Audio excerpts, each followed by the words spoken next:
हाय दोस्तों, कैसे हैं आप लोग। Welcome to my channel. My name is Sanjay. आज है 19 दिसंबर और 19 दिसंबर के सारे इंपॉर्टेंट करंट अफेयर्स के क्वेश्चन इस वीडियो में। और चलिए स्टार्ट करते हैं और देखते हैं आज का हमारा पहला क्वेश्चन क्या है। हमारा क्वेश्चन है, केंद्रीय मंत्रिमंडल ने महिलाओं की शादी की उम्र को 18 वर्ष से बढ़ाकर कितने वर्ष करने की मंजूरी दे दी है। देखिए, इंपॉर्टेंट क्वेश्चन है। मुझे थोड़ा ड्रीम में प्रॉब्लम है, इसलिए आवाज़ थोड़ी वैसी लग रही होगी आपको।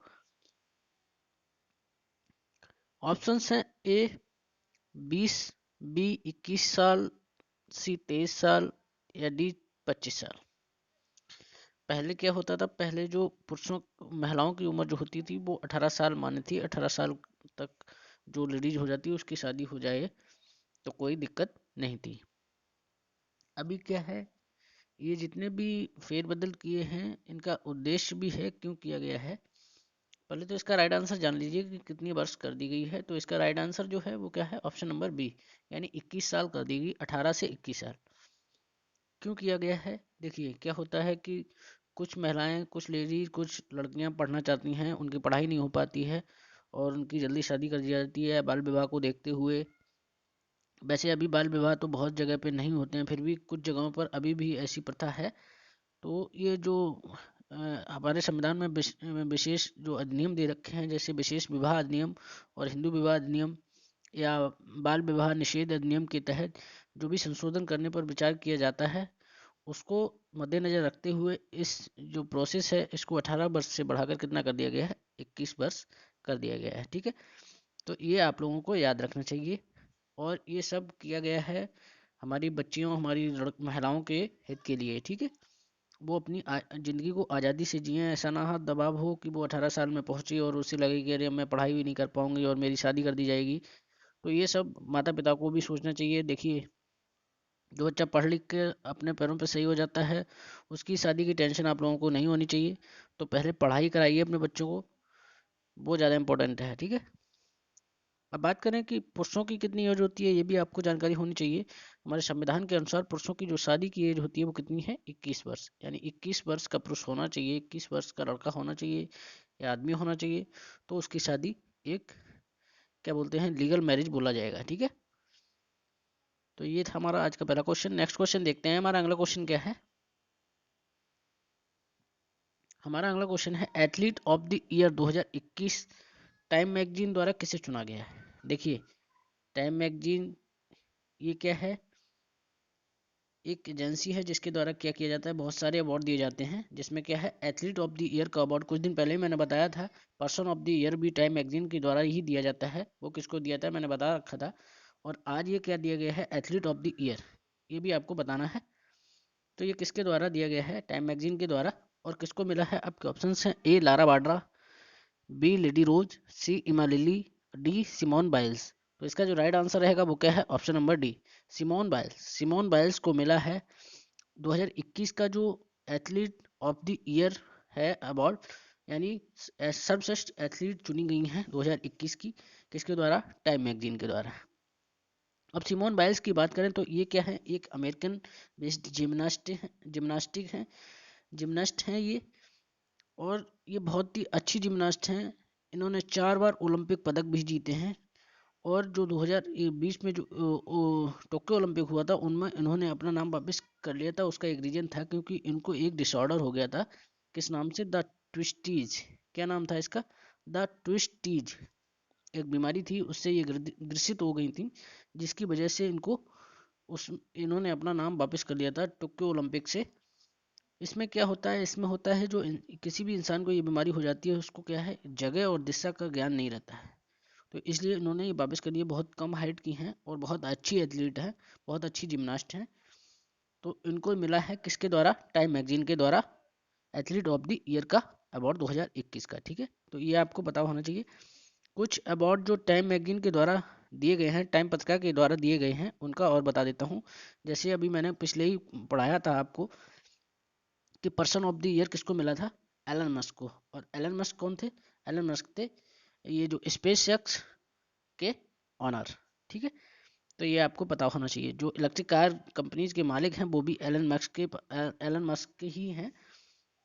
ठीक है, और जो दूसरा अवार्ड दिया गया है एक तो हो गया है पर्सन ऑफ द ईयर, दूसरा हो गया एथलीट ऑफ द ईयर।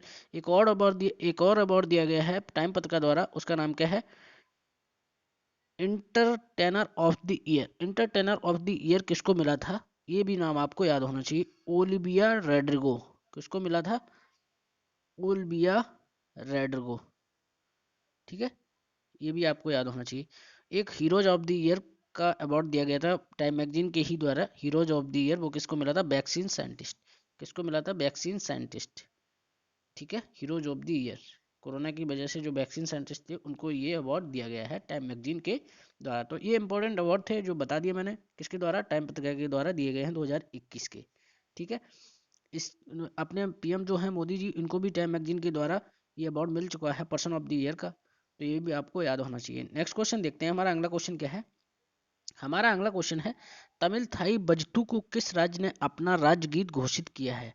देखिए, ये तमिल थाई बजटू एक क्या है? एक राज्य गीत है, जो किस राज्य गीत का, किसके द्वारा अपना राज्य गीत घोषित, एक गीत है तमिल थाई बजटू। तो किसने किया है? आपके ऑप्शन हैं A Uttar Pradesh, B Tamil Nadu, C Maharashtra, D Arunachal Pradesh. तो इसका जो राइट आंसर रहेगा वो क्या है? Option number B, Tamil Nadu. नाम क्या है इसका? नाम क्या है? ये गीत का नाम इंपॉर्टेंट है, क्या नाम है? तमिल थाई बजथू। तमिल थाई बजतू। ठीक है, ये क्या है? तमिलनाडु जो सरकार है, तमिलनाडु की जो गवर्नमेंट है, उसने क्या किया है? अपना राष्ट्रगीत घोषित किया, अपने राज्य का राष्ट्रगीत घोषित किया है। ठीक है, ये किसके द्वारा किया गया है? जो मद्रास उच्च न्यायालय है उसने ये फैसला सुनाया है कि एक केवल ये प्रार्थना गीत है, ना कि कोई म्यूजिक की कोई सॉन्ग है। केवल ये क्या है? प्रेयर गीत है, प्रेयर सॉन्ग है। जब भी कहीं पर भी क्या होगा कि कहीं पर भी कुछ जैसे शैक्षणिक संस्थान हैं, विश्वविद्यालय हैं, सरकारी कार्यालय हैं और सार्वजनिक जो कार्यक्रम स्थल होंगे, उन पे क्या किया जाएगा? इस गीत के शुभारंभ, इस गीत के कार्यक्रम से पहले शुभारंभ किया जाएगा। ये ऐसा इन्होंने बताया है, जो मद्रास उच्च न्यायालय है उसने ऐसा आदेश दिया है। इसी के साथ साथ तमिलनाडु के साथ साथ क्या किया है? जो केंद्र शासित प्रदेश पांडिचेरी है, उसने भी इस गीत को अपना ऑफिशियल गीत घोषित किया है, आधिकारिक गीत माना है। ठीक है, किसको? तमिल थाई बजतू को। तो ये आपको याद होना चाहिए। अब बात करें, तमिलनाडु की बात हुई है तो तमिलनाडु की जो कैपिटल है वो क्या है? चेन्नई। और सीएम कौन है? एम के स्टालिन। गवर्नर कौन है? R N Ravi. तो तमिलनाडु से इतनी चीज़ें आपको याद होनी चाहिए। नेक्स्ट क्वेश्चन देखते हैं, हमारा अगला क्वेश्चन क्या है?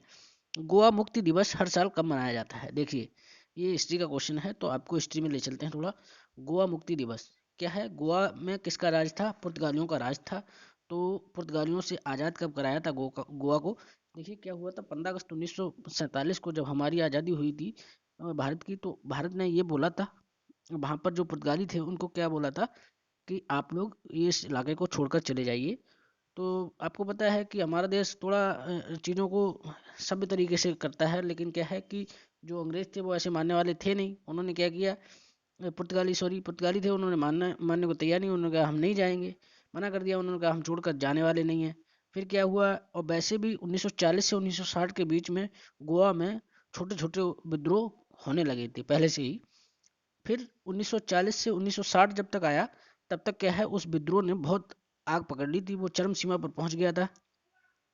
तो 19 दिसंबर 1961 में क्या हुआ, भारतीय जो सशस्त्र बल हैं, भारतीय सशस्त्र बलों ने पुर्तगालियों को वहां से खदेड़ा, वहां से गोवा को आज़ाद करा लिया पुर्तगालियों के शासन से। लगभग गोवा ने कितने वर्ष तक शासन किया, सॉरी, पुर्तगाल ने कितने वर्ष तक शासन किया गोवा में? अप्रॉक्स 450 वर्ष, 450 साल तक पुर्तगाली गोवा में रहे थे, उन्होंने शासन किया था। तो 30 मई 1987 को गोवा की स्थापना हुई थी। स्थापना कब हुई थी गोवा की? 30 मई 1987। और राजधानी गोवा की क्या है? पणजी। अभी मैंने कल ही बताया था कि इंटरनेशनल साइंस फेस्टिवल का उद्घाटन कहाँ पर किया गया है? गोवा के पणजी में ही किया गया था। ठीक है, बात करें गोवा की, गोवा के सीएम कौन है? प्रमोद सावंत। और राज्यपाल कौन है? श्रीधरन पिल्लई। तो ये आपको गोवा से याद होना चाहिए। मुक्ति दिवस हर साल कब मनाया जाता है? 19 दिसंबर को। ठीक है, 19 दिसंबर को गोवा मुक्ति दिवस कब मनाया जाता है? 19 दिसंबर। 19 दिसंबर 1961 को भारतीय सशस्त्र बलों ने क्या किया था? गोवा को पुर्तगालियों से आज़ाद करा दिया था। ठीक है, चलिए नेक्स्ट क्वेश्चन देखते हैं, हमारा अगला क्वेश्चन क्या है? हमारा अगला क्वेश्चन है, प्राइड प्रेजुडिस एंड पंडितरी नामक पुस्तक किसके द्वारा लिखी गई? देखिए, ये बुक और ऑथर की बात आई है तो आपको पता होना चाहिए ये बुक किसके द्वारा लिखी गई है।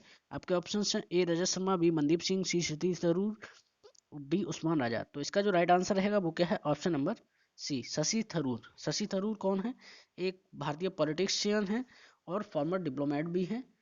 इनके द्वारा ये लिखी गई है, शशि थरूर के द्वारा, प्राइड प्रेजुडियंस एंड पडिंत्री नामक पुस्तक। ठीक है, तो आपको बताना चाहिए, देखिए लेखक भी हैं, राइटर भी हैं।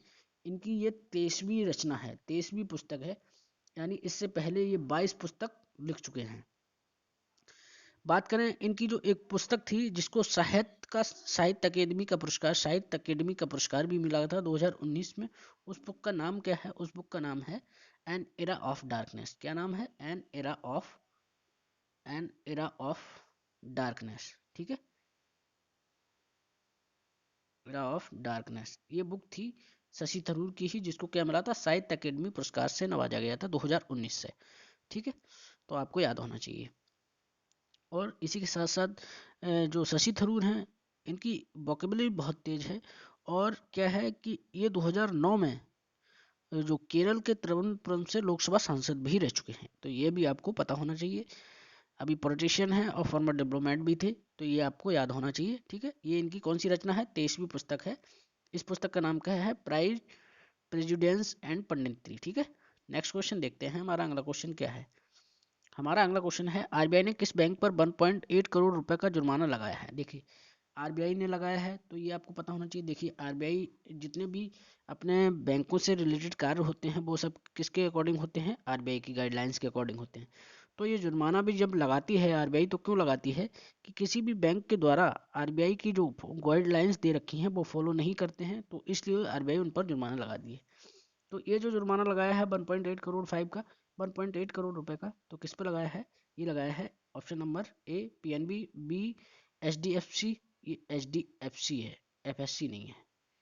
ठीक है, मिसप्रिंट हुआ, HDFC, Kotak Mahindra bank, Canara bank. तो ये जो लगाया है ये किस पे लगाया है, पीएनबी बैंक पे, पंजाब नेशनल बैंक पर ये जुर्माना लगाया है, क्योंकि जो पंजाब नेशनल बैंक ने क्या किया है, आरबीआई की जो लोन लोन की गाइडलाइंस हैं, लोन्स की गाइडलाइंस हैं, उसको सही तरीके से फॉलो नहीं किया है। इस वजह से क्या किया है, आरबीआई ने पीएनबी बैंक पर कितना लगा दिया जुर्माना, 1.8 करोड़ रुपए का। ठीक है, बात करें पीएनबी की, तो पंजाब नेशनल बैंक की जो स्थापना हुई थी, कब हुई थी, 1894 में, 1898 1894 में इसकी स्थापना हुई थी। और हेडक्वार्टर इसका कहाँ है, न्यू दिल्ली। कहाँ पर है, न्यू दिल्ली।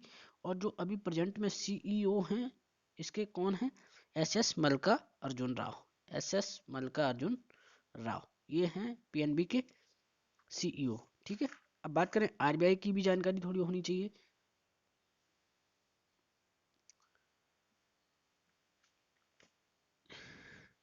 आरबीआई की जानकारी, ये मैंने क्या बताया था आपको, 1894 नहीं, 1994 होगा। ठीक है, 1994 है। नेक्स्ट क्वेश्चन देखते हैं, आरबीआई की बताते हैं। तो आरबीआई का पूरा नाम तो आपको पता है, रिजर्व बैंक ऑफ इंडिया। क्या नाम है, रिजर्व बैंक ऑफ इंडिया, जो भारत की मेन बैंक है, नेशनल बैंक है भारत की। हेडक्वार्टर इसका कहाँ है, मुंबई में। इस्टेब्लिशमेंट कब हुआ था, 1934 में, 1934 में ये बनी थी। कब बनी थी, 1934 में। और इसके जो गवर्नर कौन है प्रेजेंट टाइम पे, शक्तिकांत दास। कौन है गवर्नर, शक्तिकांत दास। ठीक है, ये आपको याद होना चाहिए। नेक्स्ट क्वेश्चन देखते हैं, हमारा अगला क्वेश्चन क्या है। हमारा अगला क्वेश्चन है, टाइफून राय ने किस देश में तबाही मचाई है। देखिए, टाइफून राय ये कब आया, ये अभी 1-2 दिन हुए हैं, टाइफून राय आया हुआ है। और ये कहाँ पर आया है, ये आपको बताना है। Option A Bharat, option B Philippines, option C Japan, option D रूस। तो इसका जो राइट आंसर रहेगा वो क्या रहेगा, option number B, Philippines. Philippines के दक्षिणी फिलीपींस में जो सिरिगाओ द्वीप है, सिरगाओ, जो आइसलैंड है, सिरगाओ द्वीप, इस पर ये टकराया है। और ये एक सुपर टाइफून है, सुपर टाइफून। और टाइफून इसका नाम है, कुछ देशों में टाइफून बोलते हैं, कुछ जगह साइक्लोन बोलते हैं, कुछ जगह बिल्ली बिल्ली बोलते हैं, ये भी मैं बता दूंगा। तो क्या हुआ, ये फिलीपींस के सिरगाओ द्वीप पर आया है। इसकी जो रफ्तार थी वो कितनी थी, 121 मील पर आवर थी, 121 मील पर आवर। कितनी थी, 121 मील पर आवर, यानी 195 kilometre per hour, 195 kilometre per hour इसकी स्पीड थी। तो बहुत तेज आया था, इसलिए इसको सुपर टाइफून भी बोला गया। इसकी वजह से क्या हुआ, जो फिलीपींस के लोग हैं, हजारों लोग अपने घरों को छोड़कर भागने भागने पर मजबूर हो गए। बहुत तेज अधिक हवाओं के साथ आया था। स्पीड मैंने बता दी 195 किलोमीटर बहुत होता है, ठीक है। अब बात करें फिलीपींस की, तो फिलीपींस क्या है, ये 7,000 आइलैंड द्वीपों और टापुओं का एक द्वीप समूह है। 7,000 जो इसमें आइलैंड हैं, द्वीप हैं, उनका एक समूह है इसको फिलीपींस। और ये पश्चिमी प्रशांत महासागर में एक दक्षिणी पूर्व एशिया द्वीप देश में स्थित है। इसकी जो राजधानी है वो कहाँ है, मनीला। और मनीला में किसका हेडक्वार्टर है, ये भी आप लोग रिलेट करके पढ़िए। मनीला में जो हेडक्वार्टर है वो किसका है, वो है एशियन डेवलपमेंट बैंक का। एडीबी बैंक का जो हेडक्वार्टर है वो कहाँ पर है, मनीला में ही है, ठीक है। तो आप लोग इस क्वेश्चन से इतना याद रख सकते हैं। अब बात करें इसमें जो मैंने बताया है कि अभी इसको अलग अलग जगह पर क्या क्या बोलते हैं, जैसे तूफान बोलते हैं कहीं पर, और कहीं पर बिल्ली बिल्ली बोलते हैं, तो ये भी आपको एक बार बता देता हूँ। जैसे ऑस्ट्रेलिया में इसको बिल्ली बिल्ली बोला जाता है। और बंगाल की खाड़ी और अरब सागर, बंगाल की खाड़ी यानी भारत और अरब सागर में क्या बोला जाता है, इसको चक्रवात बोला जाता है। क्या बोला जाता है, चक्रवात, ठीक है। और यूएसए और मैक्सिको में क्या बोला जाता है, इसको टॉर्नेडो, टॉर्नेडो। और वेस्ट इंडीज और फ्लोरिडा के तट को क्या बोला जाता है, हरिकेन। क्या बोला जाता है, हरिकेन। तो ये थे सारे important question. I hope video अच्छा लगा हो तो अपने दोस्तों के साथ शेयर करें। Thank you, take care.